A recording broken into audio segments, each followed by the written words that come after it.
Assalamu alaikum dear students. Welcome back to online class of physics. Previous video lecture में हम लोग study कर रहे थे law of conservation of momentum. आज के इस वीडियो लेक्चर में हम लोग स्टडी करेंगे elastic and inelastic collision and then elastic collision in one dimension to calculate the velocities of the bodies after collision. After collision जो bodies की जो वेलोसिटीज़ है v1 prime and v2 prime हम उसको calculate करेंगे.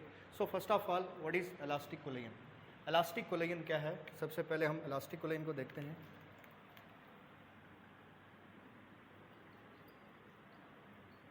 Elastic collision, elastic collision वो collision है जिसमें सिस्टम की एनर्जी कंजर्व रहती है. उस कोलिजन को हम क्या कहते हैं? Elastic collision. The collision in which the energy of the system remain conserve is called elastic collision. मैं फिर से रिपीट कर रहा हूँ, इलास्टिक कोलिजन वो कोलिजन है जिसमें सिस्टम की एनर्जी कंजर्व रहती है, मोमेंटम कंजर्व रहता है. ऐसे कोलिजन को हम क्या कहते हैं? इलास्टिक कोलिजन कहते हैं. You can define it as the collision in which the energy of the system remain conserved is called elastic collision.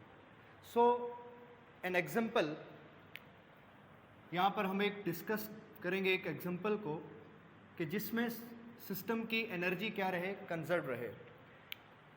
अगर हम एक हार्ड बॉल लेते हैं, हार्ड इंटरेक्टिंग बॉल, जिस बॉल को हम एक मार्बल फ्लोर के ऊपर क्या करेंगे? ड्रॉप करेंगे, गिराएंगे हम उसको. So bouncing back of a hard ball on the marble floor is an example of elastic collision. In this case, इस केस में जब आप एक बॉल को लेते हैं और इस बॉल को आप यहाँ से ड्रॉप करते हैं और ये एक मार्बल फ्लोर है आपके पास, ये मार्बल फ्लोर है, मार्बल फ्लोर. इसके ऊपर जब हम बॉल को ड्रॉप करेंगे, यहाँ से आप इसको गिराते हैं, जब ये हार्ड बॉल है, याद रहे कि ये hard ball, bouncing back of a hard ball from the marble floor is an example of elastic collision. In this case, इस केस में सिस्टम की एनर्जी कैसी रहती है? सिस्टम की एनर्जी कंजर्व रहती है, सिस्टम का मोमेंटम कंजर्व रहता है. तो इमेजिन कीजिए कि जब आप इस हार्ड बॉल को यहाँ से ड्रॉप किया आपने मार्बल फ्लोर पर, ये बॉल इटसेल्फ हार्ड है, इसके अंदर इलास्टिसिटी नहीं है, ये इलास्टिक नहीं है. जब आप इसको यहाँ से मार्बल फ्लोर पर ड्रॉप करेंगे, ये खुद भी हार्ड है और जिस फ्लोर के ऊपर आप क्या कर रहे हैं, इसको ड्रॉप कर रहे हैं, वो भी एक हार्ड सरफेस है. तो जब ये हार्ड बॉल इस हार्ड सरफेस के ऊपर स्ट्राइक करेगी, ड्रॉप होगी, तो ये यहाँ से लिटिल बिट वापस बाउंस बैक होगी. यू कैन से कि ये इतनी सी हाइट पर क्या करेगी? वापस बाउंस बैक होगी. फिर से ये दोबारा ड्रॉप होकर क्या करेगी? फर्श पर आएगी और फिर आप देखेंगे कि ये बॉल यहाँ पर क्या हो जाएगा? कुछ देर में रेस्ट में आ जाएगा. तो जब ये एक कोलिजन करता है, या आप मान लीजिए कि दो कोलिजन इसने किए मार्बल फ्लोर के साथ, तो जब दो कोलिजन किए तो उसने अपनी एनर्जी को कंजर्व रखा, उसको डिस्ट्रॉय नहीं किया in the form of heat due to friction. जब वो बार बार क्या करेगी? बाउंस बैक होगी, बार बार टकराएगी, तो हर बार ड्यूरिंग ईच कोलिजन, हर कोलिजन में वो क्या करेगी? अपनी एनर्जी को डिस्ट्रॉय करेगी, एनर्जी को कन्वर्ट करेगी in the form of heat. So उस केस में फिर यहाँ पर एनर्जी कंजर्व नहीं रहती. लेकिन हम इलास्टिक कोलिजन की डेफिनेशन कर चुके हैं कि इलास्टिक कोलिजन एक ऐसा कोलिजन है जिसमें सिस्टम की एनर्जी कंजर्व रहती है. लिटिल बिट आपकी एनर्जी क्या होती है? डिस्ट्रॉय होती है, ज़ाय होती है. तो वो जस्ट एक उसका जो इंटरेक्शन, एक जो उसका कोलिजन इस मार्बल फ्लोर के साथ है, तो उसके रिस्पॉन्स में, उसके रिजल्ट में यहाँ पर जो एनर्जी कंज्यूम होती है, जो एनर्जी कन्वर्ट होती है, डिस्ट्रॉय होती है, वो in the form of heat due to friction होती है. जब वो बार बार अगर कोलिजन करेगी तो हर बार ईच कोलिजन में वो एनर्जी क्या करेगी? डिस्ट्रॉय करेगी. जब एनर्जी डिस्ट्रॉय करेगी तो इट मीन कि एनर्जी यहाँ पर कंजर्व नहीं रही. लेकिन इलास्टिक कोलिजन ऐसा कोलिजन है जिसमें एनर्जी क्या रहती है? कंजर्व रहती है. So bouncing back of a hard ball from the marble floor और on the marble floor is a best example of elastic collision. अगरचे आप देखें कि कोई भी कोलिजन जो है वो परफेक्टली इलास्टिक नहीं है, कुछ ना कुछ अमाउंट वहाँ पर एनर्जी की डिस्ट्रॉय होती है. जब इसने फर्स्ट टाइम यहाँ पर स्ट्राइक किया तो इट मीन कि जब ये यहाँ से यहाँ स्ट्राइक किया इसने, तो यहाँ पर हीट प्रोड्यूस हुई फ्रिक्शन की वजह से. कुछ एनर्जी इसकी जो काइनेटिक एनर्जी है, वो कुछ काइनेटिक एनर्जी इसकी कन्वर्ट हुई, डिस्ट्रॉय हुई, किसमें? हीट की फॉर्म में. बट वो बहुत लिटिल बिट अमाउंट है, इसलिए कि वो जस्ट एक कोलिजन करेगी. और यू कैन से थोड़ा सा बाउंस बैक होने के बाद दूसरा कोलिजन करेगी और फिर इस मार्बल फ्लोर के ऊपर ये बॉल क्या करेगी, रेस्ट में आ जाएगी, ऐसे ही चली जाएगी, वापस बाउंस बैक, बार बार रिपीट नहीं करेगी उस बाउंसिंग को। जब रिपीट नहीं करेगी तो इट मीन कि एनर्जी कैसी रही, कंजर्व रही। सो इलास्टिक कोलिजन ऐसा कोलिजन है जिसमें एनर्जी क्या रहती है, energy remain conserved, energy remain conserved in elastic collision. So in elastic collision कौन सा कोलिजन है? इन इलास्टिक कोलिजन ऐसा कोलिजन जिसमें energy of system does not remain conserved, does not remain conserved. In elastic collision ऐसा collision जिसमें system की energy conserve नहीं रहती, ऐसे कोलिजन को हम क्या कहते हैं, in elastic collision. So how you can define inelastic collision? Such a collision in which the energy of the system does not remain conserve is known as inelastic collision. तो inelastic collision की example हम देखते हैं। So example of inelastic collision, that is bouncing back of a tennis ball from marble floor or any hard surface, किसी भी hard surface से tennis ball की जो बाउंसिंग बैक है from marble floor is an example of inelastic collision, in elastic collision. इसको ध्यान से समझिए, इमेजिन कीजिए प्रैक्टिकली, इस चीज़ को अपने माइंड में लाइए। ये आपके पास टेनिस बॉल है, याद रहे this is your tennis ball, N elastic ball, एक ऐसा बॉल कि जिसके अंदर इलास्टिसिटी है। ये आपके पास मार्बल फ्लोर है। अब इस बॉल को आपने एक सर्टेन हाइट से ड्रॉप किया इस मार्बल फ्लोर के ऊपर। जब ये टेनिस बॉल या कोई भी इलास्टिक बॉल इस मार्बल फ्लोर पर ड्रॉप हुआ तो डेफिनेटली ये यहाँ से इलास्टिसिटी के बिहाफ पे यहाँ तक वापस फिर जंप करेगा, फिर यहाँ से फिर बाउंस यहाँ पर स्ट्राइक करेगा, फिर ड्रॉप होगा, फिर वापस बाउंस बैक होगा ऑलमोस्ट इस हाइट पर, फिर यहाँ से ड्रॉप हुआ, फिर यहाँ से बाउंस बैक हुआ ऑलमोस्ट इस हाइट पर, फिर ड्रॉप हुआ, फिर से बाउंस बैक हुआ, फिर से ड्रॉप हुआ, फिर से बाउंस बैक हुआ, फिर से ड्रॉप हुआ, फिर बाउंस बैक हुआ, एंड देन फिर से ड्रॉप हुआ उस मार्बल फ्लोर के ऊपर, ऐसे कंटिन्यूसली। यहाँ से फिर ड्रॉप हो गया, फिर ड्रॉप हो गया, and then at the last हम देखेंगे कि यहाँ पर इसके पास काइनेटिक एनर्जी कैसी थी, मैक्सिमम थी।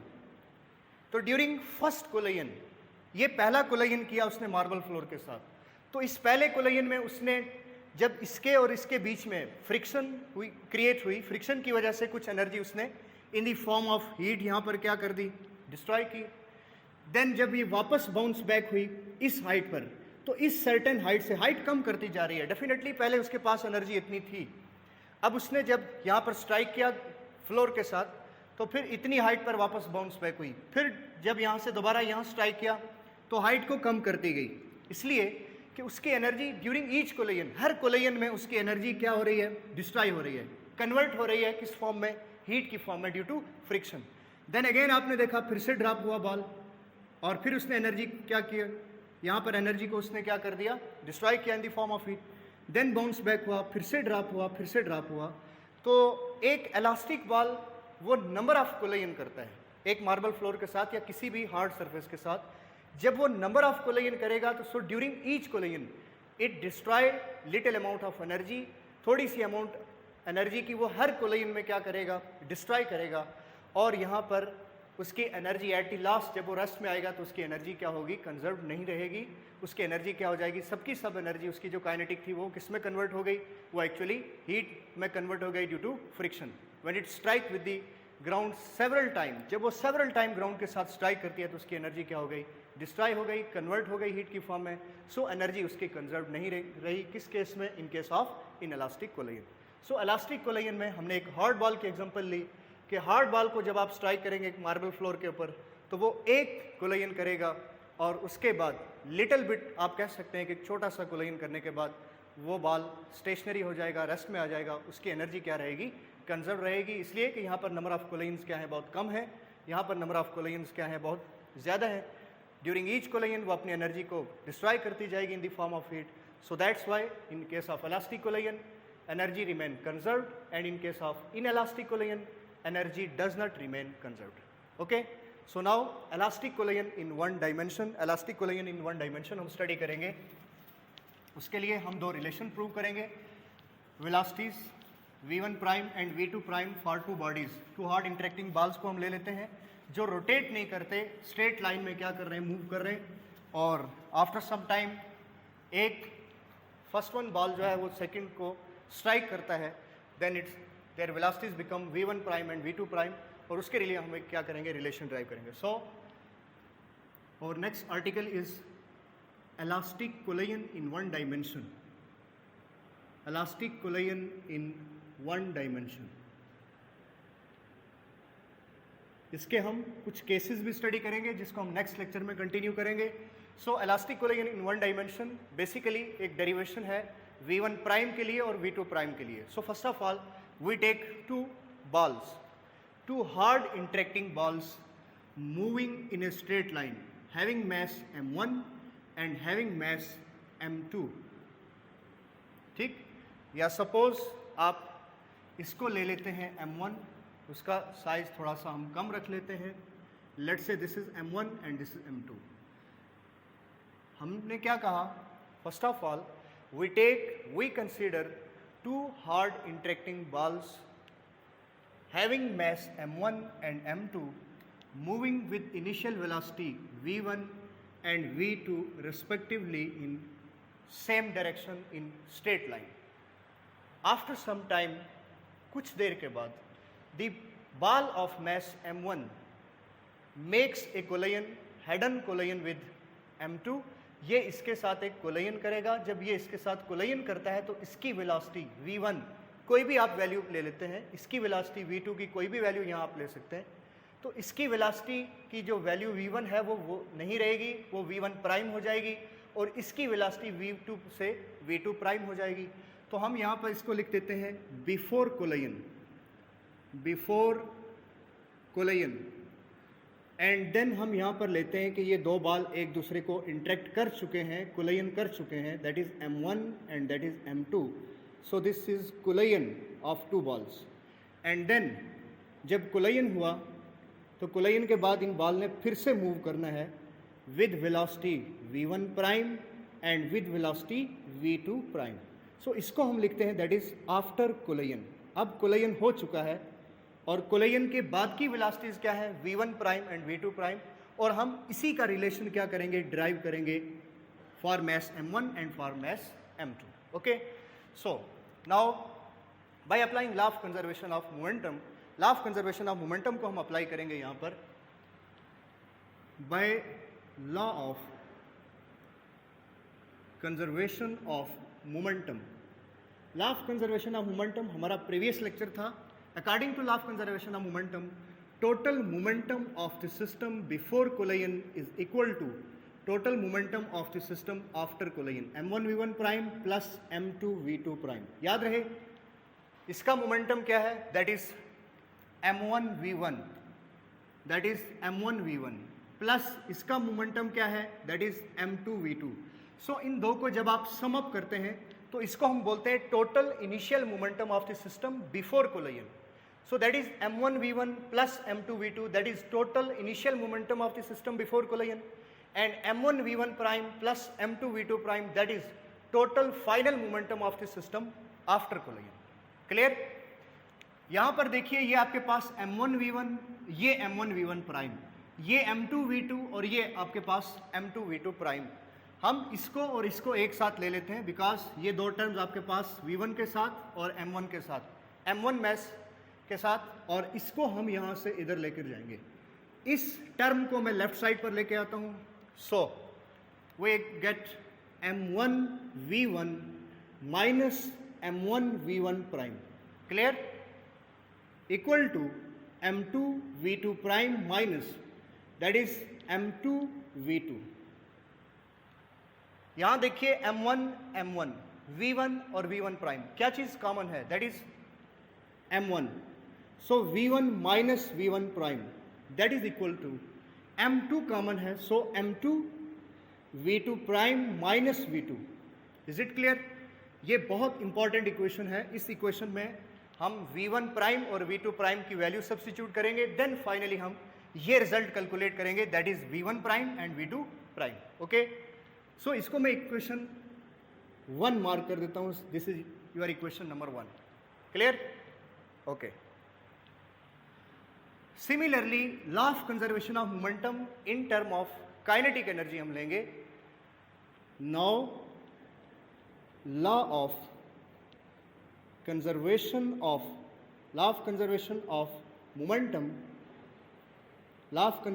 momentum in term of kinetic energy,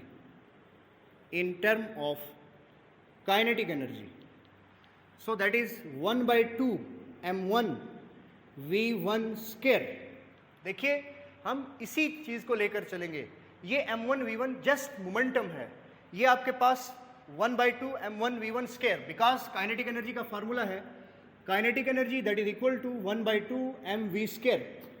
जब हम मैस m1 की बात करेंगे तो हम सिंपली क्या पुट कर देंगे, m1 और v1 पुट कर देंगे. So that is m1 v1 square. इसको हम क्या लिखेंगे, plus 1 by 2 m2 v2 square, that is equal to 1 by 2 m1 v1 prime square plus 1 by 2 m2 v2 prime square. ये चीज क्लियर हो गई? अगेन हम वही स्टेप यहां पर रिपीट करेंगे, वही चीजें हम यहां रिपीट करेंगे. इस टर्म को आप लेफ्ट साइड पे ले आएंगे m1 वाली टर्म को, और m2 वाली टर्म को आप राइट साइड पर लेकर जाएंगे. तो मैं 1 by 2 m1 v1 स्क्वायर के साथ लिखूंगा 1 by 2 m1 v1 square minus 1 by 2 m1 v1 prime square. ये टर्म मैं इधर लेके आया हूं, equal to 1 by 2 m2 v2 square ये टर्म, और ये वाली टर्म राइट साइड पे जाएगी तो माइनस के साथ 1 by 2 m2 v2 स्क्वायर. ये चीज क्लियर हो गई? देखिए 1 by 2 1 by 2 1 by 2 1 by 2 right left common है, तो हम इसको कॉमन ले सकते हैं. जब हम इसको कॉमन लेंगे तो मैं इसको लिख देता हूँ 1 by 2.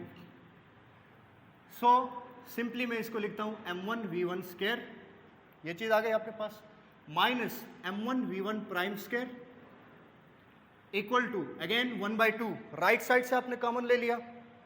So m2 v2 square minus m2 v2 square minus m2 v2 prime square. मैं थोड़ा सा कैमरे को फोकस कर देता हूँ, शायद ये आपको मिसिंग हो बोर्ड से, इसको नोट कर लीजिए आप साथ साथ.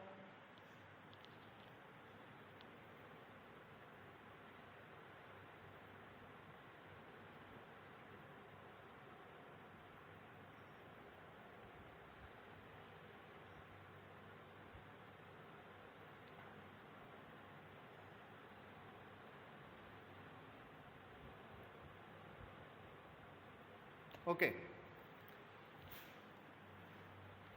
सो 1 by 2 बोथ साइड कैंसल. जब हम इसको कैंसिल कर चुके हैं तो हमारे पास m1 v1 square minus m1 v1 prime square equal to m2 v2 square minus m2 v2 prime square. ये जो इक्वेशन है, ये इक्वेशन बिल्कुल वैसी इक्वेशन आपको मिल गई जो आपके पास ये इक्वेशन थी. ठीक, इसमें आप m1 कॉमन ले सकते हैं, v1 square minus v1 prime square equal to m2 common ले लिया आपने, v2 square minus v2 prime square. इसको ध्यान से समझिए, एक आपके पास ये इक्वेशन है और एक आपके पास ये इक्वेशन नंबर 1. अभी इस इक्वेशन में देखिए v1 square minus v1 prime square, अगर आप इसको और इसको होर करें तो ये आपके पास A square minus B square का फॉर्मूला है, A square minus B square. So A square minus B square that is equal to A plus B into A minus B. हमारे पास मैथमेटिक्स में आप लोग फार्मूला पढ़ चुके हैं, A square minus B square that is equal to A plus B into A minus B. So here यहाँ पर v1 क्या है, a, ये आपके पास b है, ये a है और ये b है. तो हम इस इक्वेशन को कैसे लिखेंगे, हम इस इक्वेशन को लिख सकते हैं that is m1 into v one plus v one prime into V1 minus V1 prime. Similarly equal to M2, इसको मैं लिख सकता हूँ V2 plus V2 prime into, मैं इसको लिखता हूँ V2 माइनस V2 प्राइम। इस इक्वेशन और इस इक्वेशन को हम क्या करेंगे, डिवाइड करेंगे। सो this is your equation number 2। मैं इधर से बोर्ड को रेस कर देता हूँ ये चीज़ें, और यहाँ नोट कीजिए, देखिए आप इक्वेशन नंबर 2 और इक्वेशन नंबर 1। मैं इसको लिखता हूँ dividing equation 2 by 1। So we can write M1 into, मैं कैमरे को फिर से मूव करूँगा टुवर्ड्स लेफ्ट,